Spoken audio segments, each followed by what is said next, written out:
김하연의 스윗드림. 오늘은 사람이 지니고 있는 성격이나 심리적인 요인을 소개해 보려고 합니다.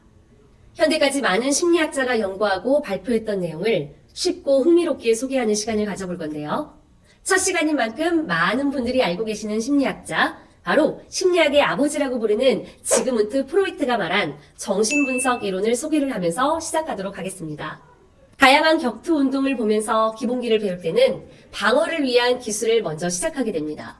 우리나라 전통 무술이며 현재는 세계적인 스포츠인 태권도에서 선보이는 기본 품새를 보면 상대의 공격을 방어하는 자세를 먼저 취하게 되는데요. 복싱, 킥복싱과 같은 운동에서도 스파링을 할 때면 항상 얼굴을 먼저 보호하는 가드 자세를 취하는 것이 시작입니다. 이는 우리 일상생활에도 나에게 날아오는 것을 보면 자신도 모르게 몸을 움츠리거나 몸에 힘을 주어 충격을 대비하듯 일상에서도 쉽게 볼 수 있는 모습이기도 합니다. 이렇게 사람들은 스스로를 보호하고 지켜내기 위해 반사적으로 행동하도록 시스템이 발동하고 있습니다. 이런 자신을 방어하는 모습은 신체적인 부분에서만 나타나는 것이 아닌데요. 바로 심리적으로도 우리 마음을 보호하고 위기에서 벗어나기 위한 시스템이 작동하고 있습니다. 이 시스템을 심리학 용어로 방어기제라고 부릅니다. 방어기제는 두렵고 불쾌한 상황과 욕구 불만에 직면하였을 때 자신을 방어하기 위해 자동적으로 취하는 적응 행위를 의미합니다.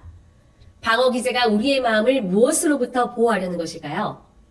대표적으로 볼 때 불안, 공포, 분노, 슬픔과 같은 감정에 대항하여 내 마음을 보호합니다.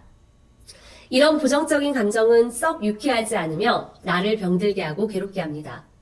그래서 우리는 이런 감정이 내 마음을 장악하지 못하도록 스스로를 방어해야 하거든요. 따라서 방어기제는 우리가 살아가는 데 매우 중요하고 필요한 심리적인 시스템입니다. 방어기제는 나를 보호하는 수호천사와 같은 시스템입니다. 그러나 이런 방어기제를 너무 강하게 또는 습관적으로 사용하면 문제가 발생합니다. 성격이 융통성 없이 꽉 막힌 고집불통이 되기도 하고요. 이렇다고 보면 대인관계를 피하고 혼자 지내면서 현실을 제대로 파악하지 못하게 됩니다. 나를 지키기 위한 방어기제이지만 잘못 사용하거나 너무 오래 강하게 사용하면 친구, 이성, 가족관계와 같은 인생 전반에 걸친 내 관계에서 문제가 발생하도록 합니다. 지그문트 프로이트가 생각했던 방어기제는 그렇게 많지 않았습니다.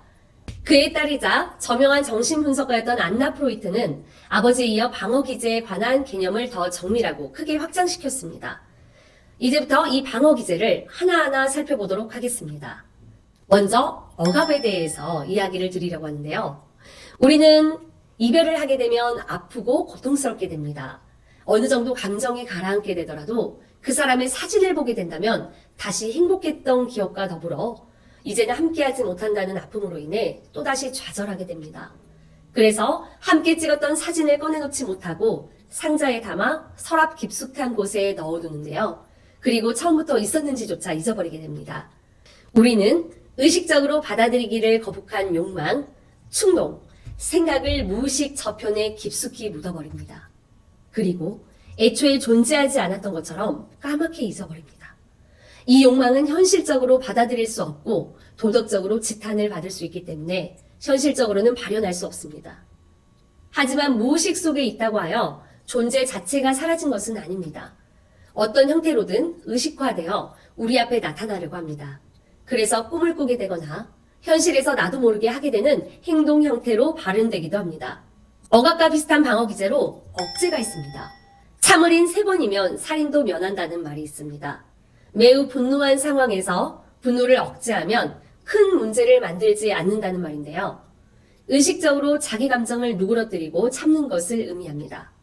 억압과 억제는 공통적으로 자기 감정이나 욕구를 현실로 발현시키지 못하게 참아냅니다. 다만 억압은 이 욕구나 감정이 스스로 견디지 못하는 부분이기 때문에 자신도 알지 못하게 발생합니다. 그러나 억제는 의식적으로 알면서도 미루거나 참아내는 것을 말합니다. 보통 길거리에서 나에게 시비를 거는 취객을 대하면서 큰 싸움으로 번지지 않기 위해 애써 무시하는 것처럼 말이죠. 와인은 포도를 썩게 만들어 알코올을 만들어낸 술입니다. 그러나 우리는 이 썩은 포도를 부패했다고 표현하지 않고 숙성되었다고 이야기합니다. 이렇게 우리 방어기제 역시 잘 숙성되어 우리의 삶을 사회적으로 인정받고 더 도움이 되는 방향으로 바꾸는 경우가 있습니다.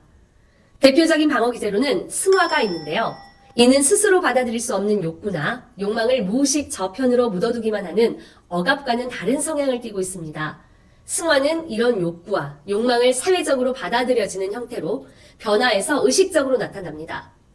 파괴적 또는 성적 욕구나 충동이 미술, 조각, 문학, 영화와 같은 다른 사람에게 인정받을 수 있는 형태로 선보이는 것은 이미 많은 사람이 알고 있는 부분입니다.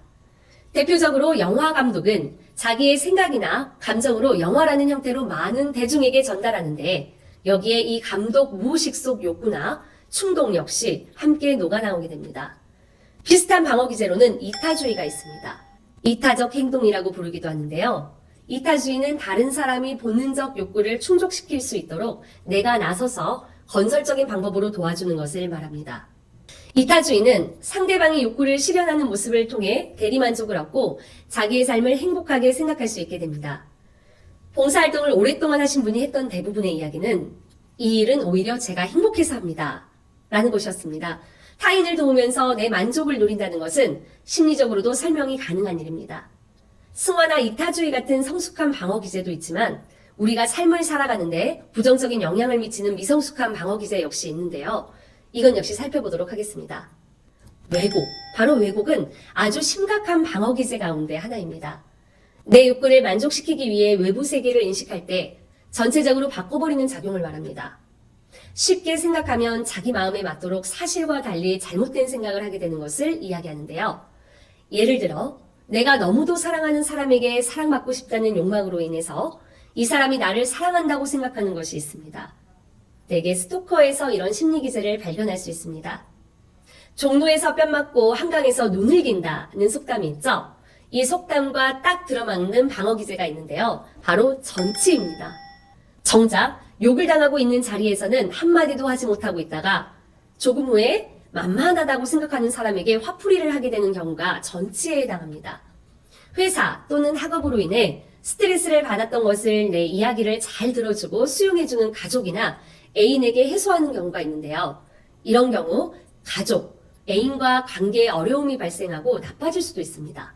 너무나도 밉고 싫은 직장 상사가 있으면 우리는 말을 잘 듣지 않거나 일부러 골탕을 먹이려는 모습을 보일 수 있습니다. 바람직하다고는 볼 수는 없지만 자연스러운 모습입니다. 하지만 지금 이야기할 방어 기제는 무언가 부자연스럽고 이상하다고 느낄 수도 있어요. 방어 기제 반동 형성은 받아들이기 힘든 감정이나 충동을 극복하기 위해 오히려 반대적인 모습을 보입니다. 너무나 믿고 싫은 직장 상사 앞에서 오히려 철저하고 예의 있게 행동하거나 완벽하게 일처리를 해내는 모습을 보이는 경우입니다. 다른 사람을 돕는 이타주의적 사상이면에는 이기주의가, 부모에게 효도하고 복종해야 한다는 마음이면 반항심이, 순결을 지키려는 마음 저편에는 성적 욕구가 숨어 있습니다. 이것이 인간이 내면에 있는 마음입니다.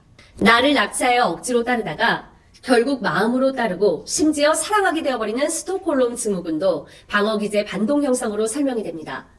우리는 정신분석의 창시자이자 심리학의 아버지라 불리는 프로이트가 주장한 이론 가운데 방어기제를 살펴보았습니다. 방어기제는 내 마음속 불안이나 불편감을 덜어주는 역할을 합니다. 그러나 내 진정한 마음을 아는 데 방해 요소가 되기도 합니다. 내 진실된 마음을 알기 위해서는 내가 어떤 방어기제를 사용하는지 알아야 합니다. 우리가 살아가면서 만나는 많은 사람 가운데 아무리 노력해도 이해하기 어려운 사람도 있을 것입니다. 이런 사람과 매일 만나야 한다면 더욱 괴롭겠죠. 하지만 이 사람이 어떤 방어기제를 갖고 살아가는지 알게 된다면 그 사람을 대할 때 조금 더 편해질 수 있을 거예요. 왜냐하면 방어기제를 강하게 사용하는 사람일수록 오히려 마음이 약하고 여릴 수 있거든요.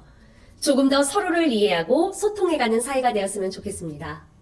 김하연의 스윗 드림, 앞으로도 우리의 심리, 그리고 마음이 어떻게 작동하고 움직이는지 다양한 심리 이론을 통해 소개하겠습니다. 여러분의 행복을 응원드리겠습니다. 감사합니다.